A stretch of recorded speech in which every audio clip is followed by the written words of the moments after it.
कुठे जायचं असलं ना तर आपण तर फारच मटकतो, सारा कपाट होऊ शकतो. काय कोणचे कपडे घालायचे कोणचे नाही, कोणचा चांगला दिसेन आणि कोणचा आपल्याजवळ मेकअप आहे. मग काय दुसऱ्या दिवशी कपडे धुवायला एवढं जिवार येते की लय. पण आता जे कपडे खराब केले ते तर धुवाच लागतील ना.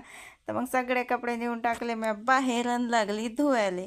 आता काल लग्नात गेलो होतो तर सकाळी एक ड्रेस, संध्याकाळी एक ड्रेस आणि एवढे कपडे जमा झाले होते, म्हणजे 3 ड्रेस मला एकटीचेच. मग काय बैलासारखी लागली आज कपडे धुवायला. ऊन एवढं तपत होतं की लय जीवावर आलं होतं. आणि केस तर माझे 3 दिवस झाले धुणं चालूच आहेत. काही लग्नात तर काही कुठे जायचं. आता तिकडून जावासारखं असतं, चप्पल नव्हती म्हणून इकडून घरात गेली फिरून आणि चप्पल घालून आले. कपडे नेले आता वाळू घालायले. आता उन्हाळा चालू आहे तर कपडे किती उशिरा धुतले आणि दुप्पट तिप्पट घड्या करून दोरीवर टाकून जरी दिले ना तर लवकरच सुकतात. मग दोरीवर जागा कमी होती म्हणून मी दुप्पट तिप्पट घड्या अशा केल्या होत्या कपड्याच्या. उन्हाळा आहे तर सोकतात. आणि भूक एवढी लागली होती की लय, कारण आमची आई नव्हती घरी.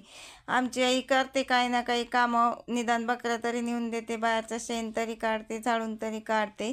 पण आज सगळे कामं मलाच करायला लागले होते आणि एवढी भूक लागली होती काल लय.